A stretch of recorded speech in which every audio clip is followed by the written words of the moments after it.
प्रश्न 1, सत्य क्या पुकारने से मिल सकता है? युधिष्ठिर विदुर को क्यों पुकार रहे हैं? महाभारत के प्रसंग से सत्य के अर्थ खोलें। उत्तर सत्य पुकारने से नहीं मिलता। सत्य का आचरण करने, दृढ़ निश्चय करने तथा उसका सामना करने से सत्य मिलता है। उसके लिए लोगों को कठिन संघर्ष से गुजरना पड़ता है, जैसे धर्मराज युधिष्ठिर ने किया था। युधिष्ठिर विदुर को इसलिए पुकार रहे हैं जिससे वे उनके प्रति हुए अन्याय को सुने और सत्य का पक्ष लें। धृतराष्ट्र ने पांडवों को खांडव प्रस्थ जैसा निर्जन स्थान बंटवारे में दिया था। उसने समृद्ध और उपजाऊ भूप्रदेश अपने अधिकार में रखे थे। विदुर ने इस अन्याय को चुपचाप देखा था, इसीलिए युधिष्ठिर विदुर से जानना चाहते थे कि उन्होंने सत्य का साथ क्यों नहीं दिया, किंतु विदुर ने कोई उत्तर नहीं दिया। सत्य हमारे अंतर्मन की शक्ति है जिसे पुकारने की जरूरत नहीं है, उसे प्रत्येक व्यक्ति को स्वयं ही पाना होता है।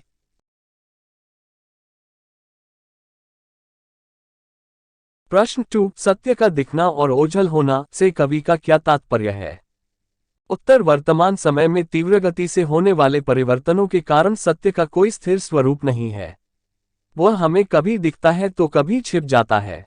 सत्य सभी व्यक्ति के अंदर विराजमान होता है। फर्क सिर्फ इतना है कि हर व्यक्ति सत्य को महसूस नहीं कर पाता। सत्य ओझल हो जाता है जब झूठ सत्य के सामने भारी हो जाता है।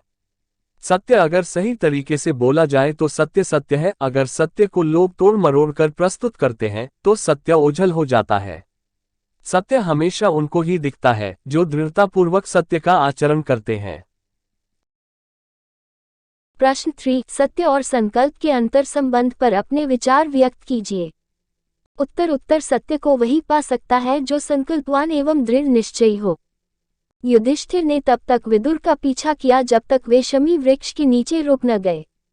जो व्यक्ति सत्य पर अडिग रहने का दृढ़ संकल्प करता है वही सत्य का पालन कर सकता है। सत्य का मार्ग बहुत कठिन और संघर्ष युक्त है। इस पर चलते हुए विरोधों तथा विरोधियों का सामना करना पड़ता है। लोगों की प्रताड़ना तथा उलाहनाओं को भी झेलना पड़ता है। आज के युग में लोग अपने स्वार्थ पूर्ति के लिए अधर्म तथा अनीति का सहारा लेते हैं।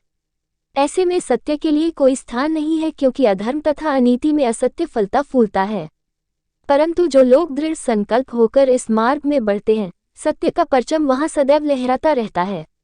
अतः सत्य और संकल्प में घनिष्ठ संबंध है। प्रश्न 4, युधिष्ठिर जैसा संकल्प से क्या अभिप्राय है? उत्तर युधिष्ठिर जैसा संकल्प से तात्पर्य है दृढ़ निश्चय। युधिष्ठिर ने अपने जीवन में सत्य का मार्ग चुना था। इसके लिए उन्होंने विदुर तक को अपने सम्मुख झुकने पर विवश कर दिया था। वे उम्र भर इस मार्ग पर ही नहीं चले बल्कि उन्होंने इसे अपने आचरण में भी आत्मसात किया। उन्होंने कठिन से कठिन समय में भी सत्य का साथ नहीं छोड़ा। इसी कारण उन्होंने कष्टों को गले लगाया तथा अपनों का विरोध सहा, परंतु फिर भी वह दृढ़तापूर्वक इस मार्ग पर बढ़ते चले गए तथा धर्म की स्थापना की। अपने दृढ़ संकल्प के कारण ही उन्हें धर्मराज की उपाधि से नवाजा गया। प्रश्न 5, कविता में बार बार प्रयुक्त हम कौन है और उसकी चिंता क्या है? उत्तर, कविता में बार बार हम शब्द का प्रयोग कवि ने वर्तमान पीढ़ी के उन लोगों के लिए किया है जो सत्य की खोज में सारी उम्र इधर उधर भटकते रहते हैं। उनकी मुख्य चिंता यह है कि बदलते हालात में सत्य का स्वरूप स्थिर नहीं है, इस कारण वे सत्य का स्थिर रूप, रंग और पहचान नहीं खोज पा रहे हैं। प्रश्न 6, सत्य की राह पर चल, अगर अपना भला चाहता है तो सच्चाई को पकड़।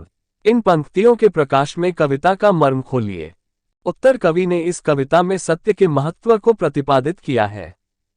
सत्य पुकारने से नहीं मिलता, उसका पीछा करना पड़ता है। दृढ़ संकल्प और निश्चयात्मक बुद्धि से।